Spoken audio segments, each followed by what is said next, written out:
Welcome everyone to Facing Time. I am Jared, and today we're going to be talking about making change, pivoting our businesses for continued growth, relying on our instincts at a time where so much is unknown because of COVID-19.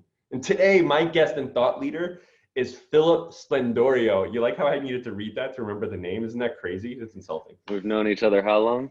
I know. Now, Phil was underwriting insurance for financial institutions until he decided to leave it all behind at a time which was probably the biggest leap of faith in his life. In 2014, Phil became founder and CEO of Sbrendorio, where in just 5 years, he grew to over $40 million in revenue, shipping over 1.5 million subscription boxes to over 40 countries, including a partnership with Esquire, guys, which was the co-branded Esquire box. Philip's latest project is Basic Man, his second e-commerce company, which is currently growing over 15% month over month. Phil has been featured in GQ, The Wall Street Journal, Esquire, Business Insider, Forbes. He's even been a guest on MSNBC and Good Day New York. He is a digital marketing consultant and expert in Facebook and email acquisitions. Okay, he's also sharing his claim to fame as a true foodie at Feed Me Phil on Instagram. Welcome, Phil. Thank you. Thank you. Quite the introduction. Sounds better on paper than it actually is, but appreciate it and thank you for having me. Thank you for being here. So Phil is a really good friend of mine, so I'm very honored to finally being able to do a Facing Time conversation with him, and we're gonna jump right into it. So, COVID-19. People have been, let go. Businesses have closed temporarily, permanently. People have been let go of their positions. They've been furloughed. Everybody's been impacted, greatly one way or another. So, I mean, people feel scared, they feel anxiety, they feel nervous. I even did a recent poll on Food and City, and a lot of people said they felt powerless, right, at the beginning of confinement. And for me, I felt very almost just helpless, scared, didn't know where to go, almost in some ways felt I was questioning my expertise in what had built my business in the past almost 5.5, 6 years. Can you talk a little bit about the process you went through, as someone who grew such a successful business in under 5 years, and now you have Basic Man, which is growing tremendously month over month? There still has to have been a process that you went through at the beginning of confinement. Can you talk a little bit about that? Sure. Yeah. I mean, I think what you felt is like extremely common, especially being in the restaurant space with everything kind of shutting down. I mean, as like a true person who loves food, right? Like it's sad to see that. My favorite burger joint's not open, and I'm constantly on Instagram. I follow like a zillion, restaurants and other food influencers, and just seeing like all the support and everything. And it's, you could tell a lot of people were like doing their best to keep their head up. But yeah, I mean, feeling powerless when somebody tells you, your business can no longer be open, it's tough. And for me, like as soon as things started happening, I was very uncertain, right?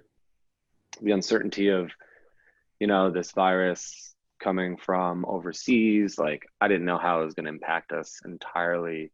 At first, I kind of didn't think it was going to, come here and kind of go in the direction that it had. I guess I completely underestimated how many people travel, right? And how long it takes to put restrictions on things. I was actually in LA when they started putting bans on things for my birthday. So I came back and, I didn't know how bad it actually was. And then I got to the airport, right? And they're like asking me a bunch of questions. When's the last time you've been in China? And I was there last year, but like in April, they did like pretty good like checkpoints and everything. And it was, it starts to hit you a little bit. And then I get home and I'm talking to other people about it a few days later. We're in like, mid-March, right? Then I start getting nervous, starting to realize that like this is going to be a global impact. And you were a little late too, I guess, because March we were already kind of into it, but I guess because you were traveling from the West Coast to the East Coast, maybe somehow you felt a slight disconnect from Yeah, I it. think Just by LA is just, February, we were already, yeah. I mean, I was very aware of what was going on. I just wasn't aware of how impactful it was, right? And being on vacation in La La Land, it's kind of like, you put all the troubles aside. But yeah, like as soon as I got home, it was back to work, and that's when I got worried because, being the guy that I am, watching MSNBC every day, looking at the stock market, worrying about my longer term investments, or what were my longer term investments in the market, just seeing people already, businesses closing down, people losing their jobs. And then that made me worry because, an impact this big usually, when it impacts the market in such a way, it leads to a recession, right? And my business is, just as a little background, Spreadsbox is a menswear subscription, completely a luxury for somebody to have. It's not expensive as in like luxury items, but it's the most, it's disposable income. It's like a nice treat to yourself every month. If you're getting, if we're hitting a recession and you're losing your job, the first thing you're going to cut are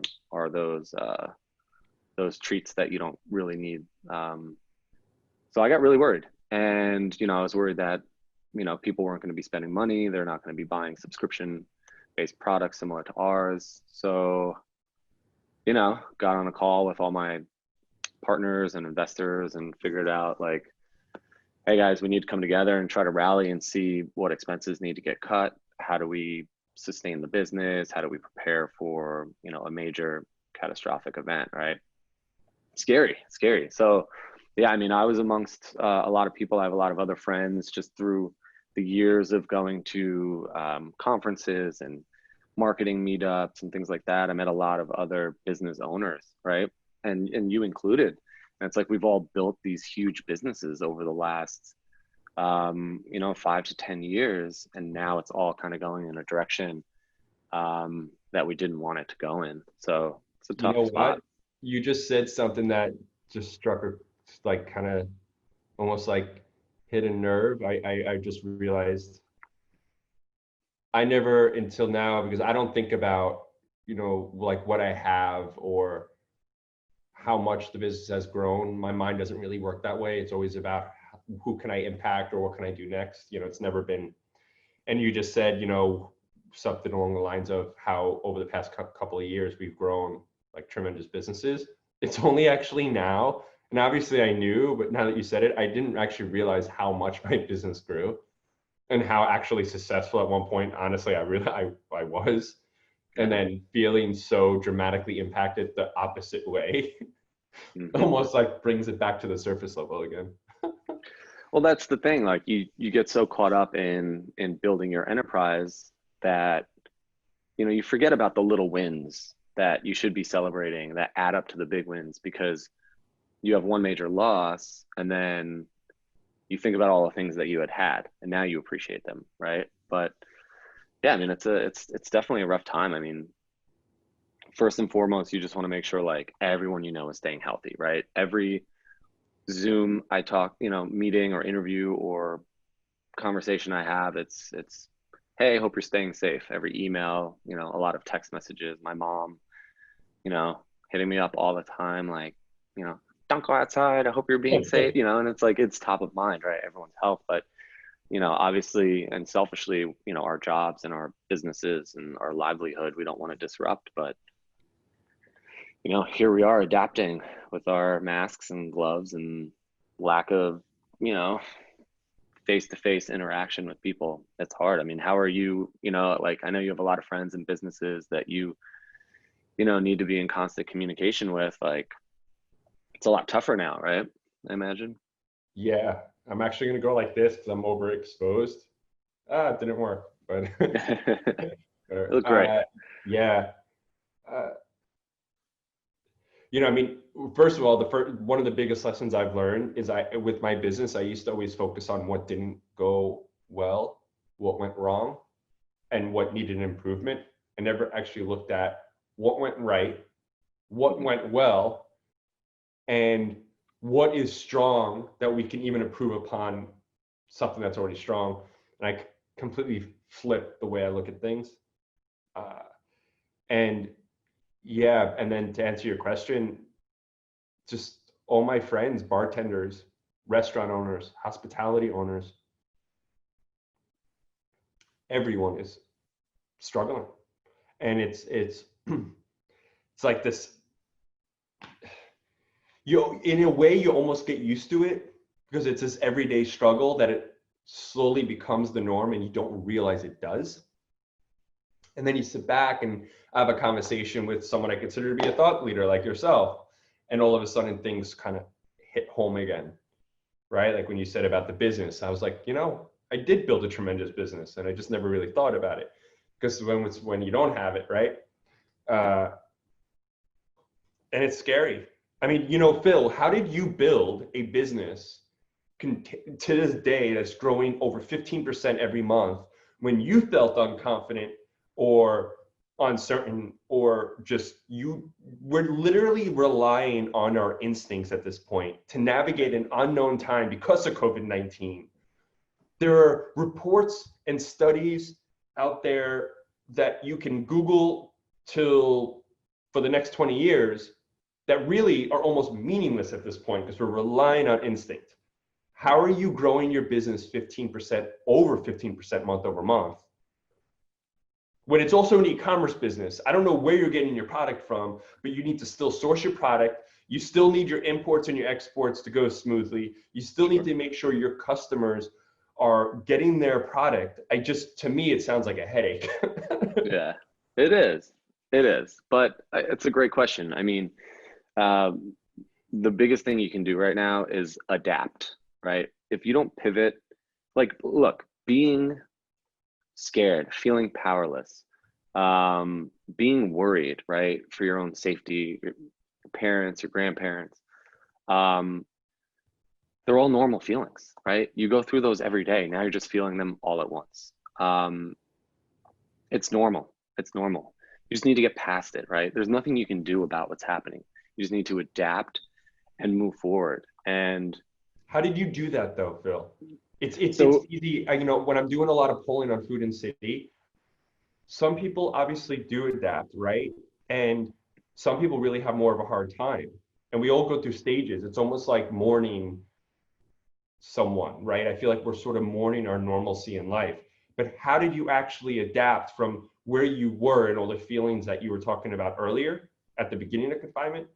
Because if you felt that way, there's no way you could, in my opinion, there's no way you could actually run a business so successfully that grows so much month over month. You have to have done something that shifted your thought process so you're positive and you're. Does that make yeah, sense? Was that a yeah, really horrible way of asking a no, question? no, absolutely. You take your emotions and you put them over here, right? And then you But you focus acknowledge on, it though, right? You're not ignoring your absolutely, emotions. absolutely. You just need to adapt in a way where you're like, okay, this is my business. Here's what I'm good at. How do I look at the current environment and do what I need to do? So for us, like, you're right, right? It starts for, all right. So luckily enough, Basic Man, the younger company that we have, is t-shirt, sock, underwear subscription, right? This is what everyone's wearing. This is their new wardrobe. This Still is their waiting for new mine. work. It's in the mail. Delays, delays. You've been telling me Uh, that for a while. so that's the thing. It's like that business luckily is all digital, right? We run all of our marketing through Facebook, Instagram, and email, and a few other sources. Um, Luckily, the front lines are killing it right now, and they're still out there delivering. It's been super helpful for us, right? So a lot of people, like, the business has been growing just because it's a really fun brand, it's a really great value, and the product is unbelievable. Um, But more people now than ever are sitting home on their couch or at their kitchen table in their underwear or pajamas or whatever working. So this is the normal attire, right? But Well, I won't stand up then. nothing from the bottom down. But what we did was we removed all the other channels, no wholesale, right? You know that stores are not open. Let's not focus on those channels. Let's stay digital, completely digital. We have all of our product comes from overseas, from China. So first order of business, make sure our factories are doing everything they can to be safe and make sure everything's sanitized, make sure there's no issues. So unfortunately, there's an expense, right? COVID is really, what it means to me is everybody's going to have to take a loss, right? You're going to take an L one way or the other, whether it's some income or, you're going to have to limit your time hanging out with people, your friends, family, whatever. We have to just really focus on adapting to the new norm, right? I have to pay insane amount of money to get products shipped over here by air instead of by sea, right? So I'm losing a lot of money by doing that, but I have to get the product here and get it to the customer. Because at the end of the day, if I can keep the customer happy throughout this whole process, you're going to build a loyal customer base. And I think they're starting to realize that. We're still getting them everything we need. Communication and transparency, right? Emailing them saying, hey, expect an extra week delay because our fulfillment center is at half capacity because they're taking precautionary measures to make sure nobody gets sick there. So just being in constant communication has helped actually build loyalty, and our retention rates are higher than they've ever been right now, which is unbelievable. And I feel like there's just this sense of community, even from the buyer and the seller, at two very different levels. There's still a relationship there. Would you say it leans more towards trust or a safety comfort factor?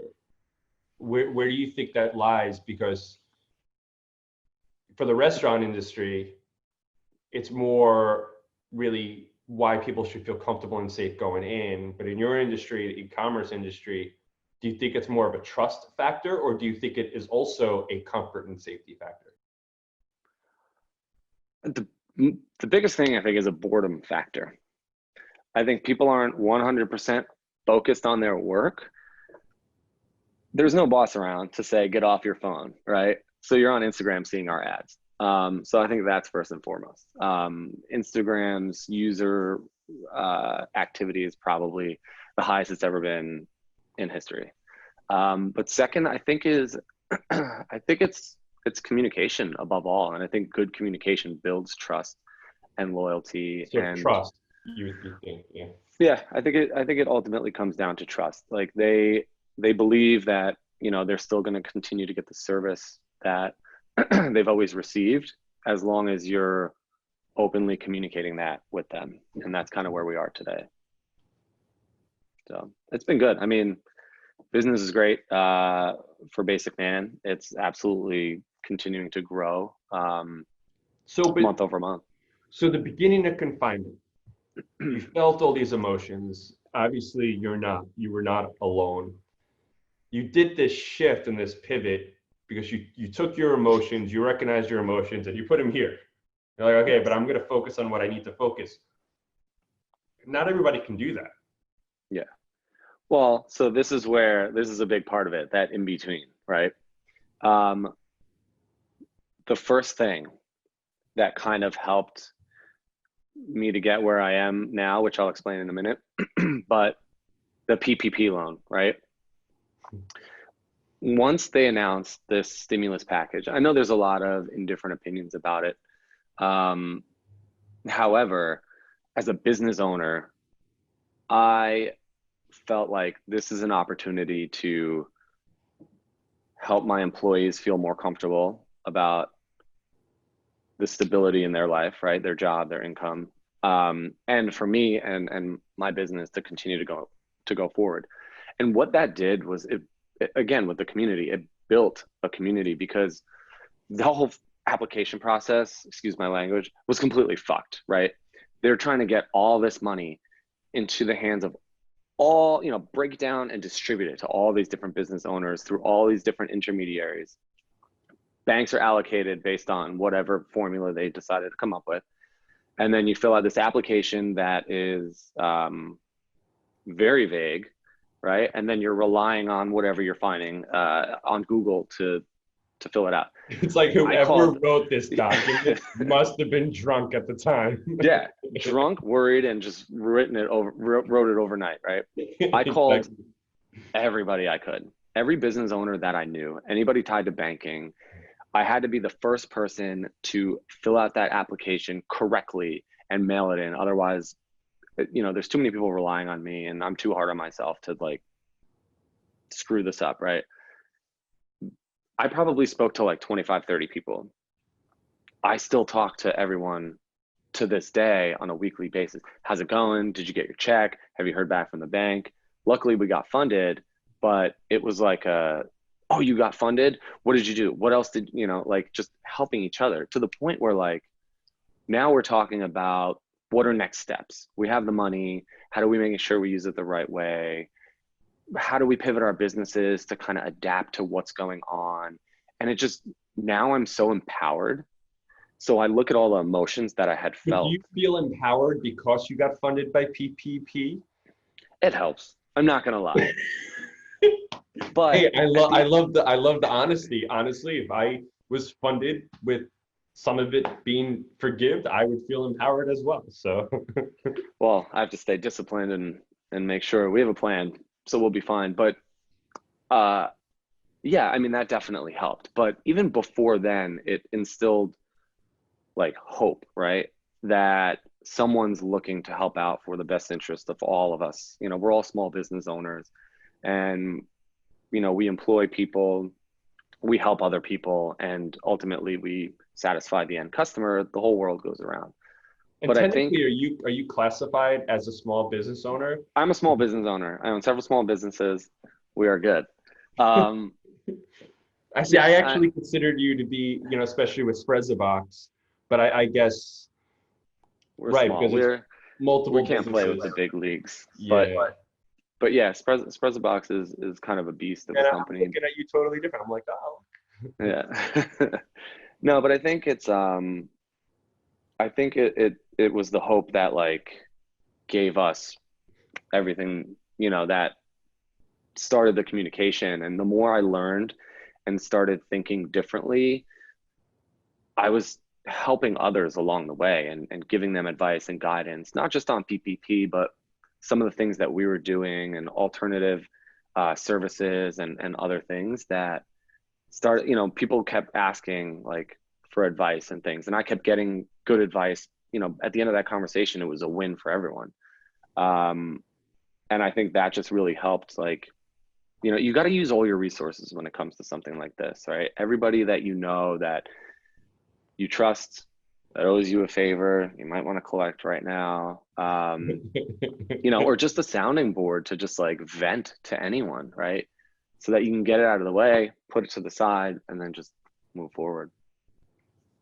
I mean, hey, look, we speak often. I'm doing Facing Time, and I have no idea where it's going to go. I know it's gonna do great things, but I can't even envision how it's going to evolve. But that's how I started Food and City. I never thought about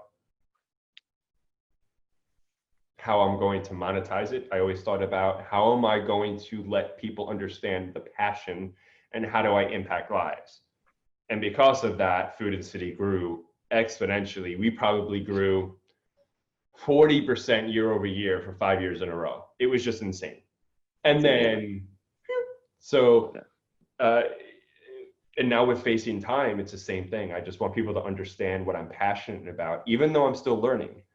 Yeah. I don't know how to produce a show. I don't know how to host a show. I don't know how to just ask questions in this format. I don't know, but it doesn't matter because I just want people to understand it's just about a conversation and getting people in there. But to go back, this is a Gary V approach. You're like, what I'm currently doing isn't really working for me right now. So I just need to say, fuck it, with a lot less cursing, but fuck it, and just move in a different path. And I think that's what facing time is. And you're going to help a lot of other people along the way.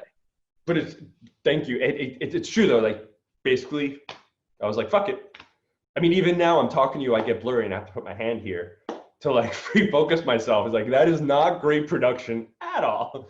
But it doesn't matter because I want people to understand, you know, I've always been sort of, even on Eat and Be Full, authentic, real, unfiltered. And that's just how I go with my life. And I'm just like, my goal is not to look perfect on camera. My goal is not to look like I got all my shit together. No, that's not the point. The point is to let people understand this is a conversation that I would have with you on the phone, even if it was not on Zoom. Sure. Right. And why not let people in? Well, share the conversation. You couldn't have said it better. The biggest thing is that it's 100% relatable, right? And I think being relatable right now is key. I mean, even the reason why we found so much success with Basic Man is we're running Facebook ads that are so relatable. It looks like user generated content, right? Of people just working from home in their underwear. It's extremely relatable. People can just, you know, put themselves in that position and be like, yeah, that looks comfy. Like, I want to be like that.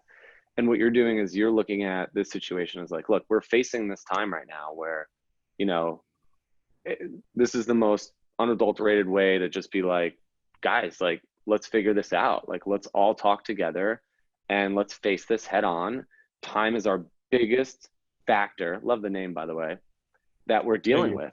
And it's like, how do we make the most of this time so that we can navigate through it and be on it in a better spot, you know, when we're on the other side. And I too am in my living room with a shirt and my underwear working. It's so funny. It's like, that's why I will not stand up. Absolutely. Absolutely.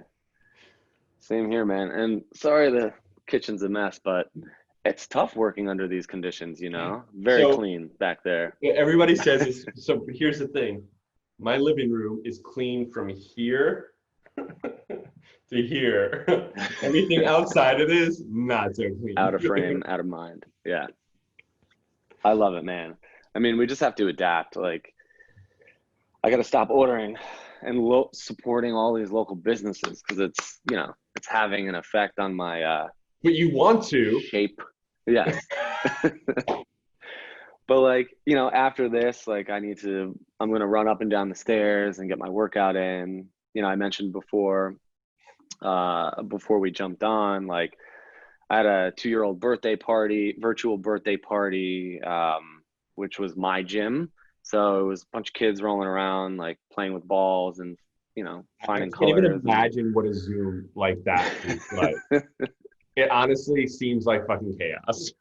Dude, it was a mess. 8:30 in the morning, and luckily I had a big shareholder call actually at right around noon. Right around 10:30. So I had to make sure I was awake and whatever. If it wasn't for that shareholder call on a Saturday, I know I probably would have had to have made a few mimosas just to get through that little baby birthday party. But it's my little godson, and I love this kid so much. He's like almost my height already. He's 2 years old. Well, look, man, we're driven. I mean, it is Saturday right now, and this is what we're doing, right? Everybody could be, oh, let's try to walk a few blocks. Let's try to go somewhere where there's not a lot of people. Maybe we'll go to the walk-up cocktail window. But here we are doing this. Thank you, first of all, because it's you're doing this for me. But you know, it's. I mean, I think the biggest thing for me during this time is not allowing myself to feel stagnant on a day. I don't want to go to bed at night feeling as if I didn't accomplish anything. Now, at the same time, it's not always about business, right? It could be, all right, called my mom today, told her I loved her, called my dad today. You know, okay, I reached out to my brother, I reached out to my sister, I made sure that, you know, 3 friends I haven't reached out. So it's not necessarily just business, but it's making sure people also know that I'm there and that I bring value to their life in a positive way. I just need to make sure I'm productive. And that is really what's helping me to stay positive and get through this.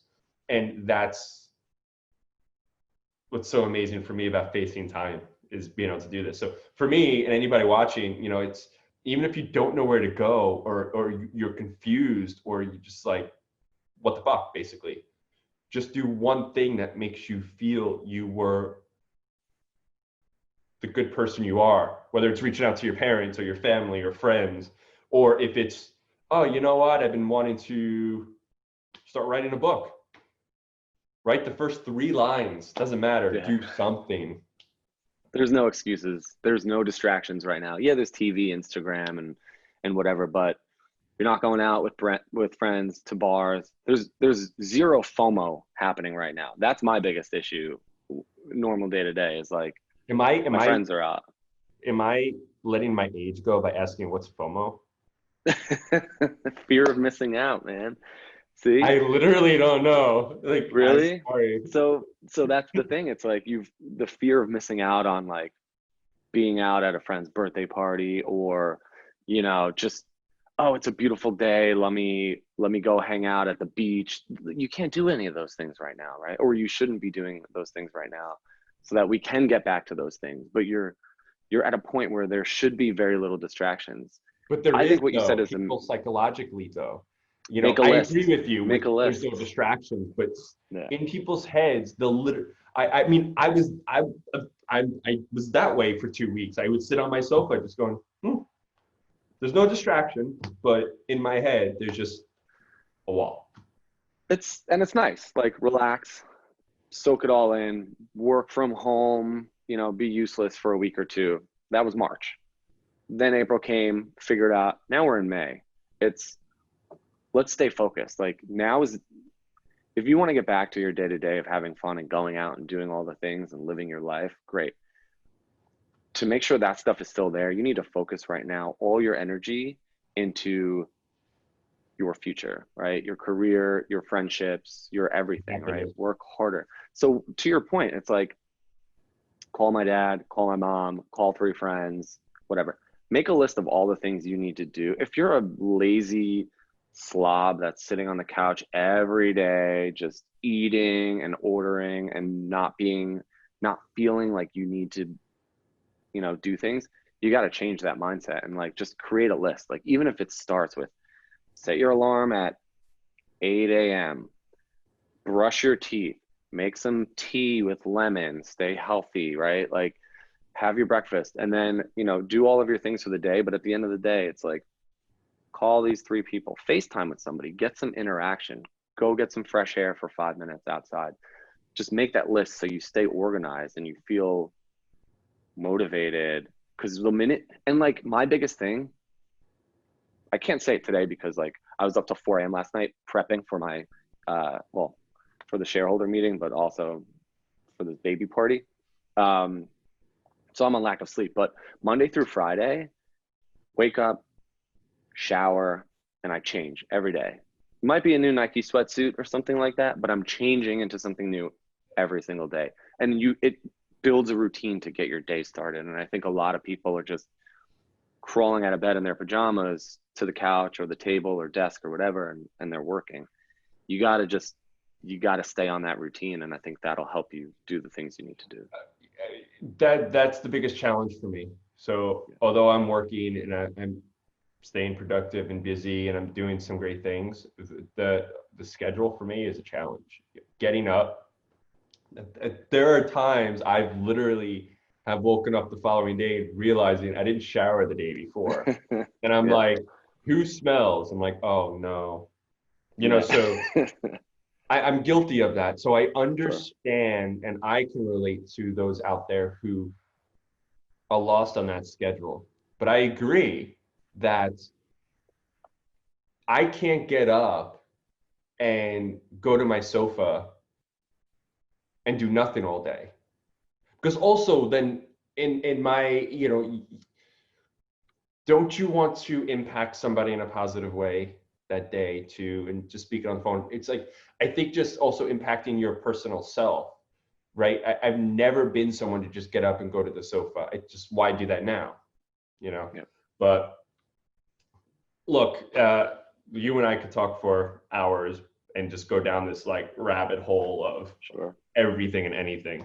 So did you think of a mystery question, by the way? Because I have not. I mean, I Because we're just, supposed to ask each other one question that we don't know yeah. prior. Um, I think I don't uh, have anything. I messed this one up. Okay, I'm going to think of something right now. And normally I say, okay, you're the guest, so you decide who asks first, me or you. But since you don't have I anything, have I'm like a going to say silly me. question that I want to ask you, but like, what do you look forward to the most every day during this time? Like what's like the one thing that brings you the most joy that maybe brings other people or could bring other people joy, but like what's the one thing you look forward to at the end of the day or during the day, or you know, Searching for happiness, feeling happy. is that tough right now? Sometimes, yeah. Uh, staying positive, and I think that staying positive helps for that search of happiness. Uh, for a long time, I didn't come out until I was 29. I was with a girlfriend, and I had this whole past. So for a long time, I never really felt happiness. And then eventually, when I fell into food and city, where I found my purpose in life,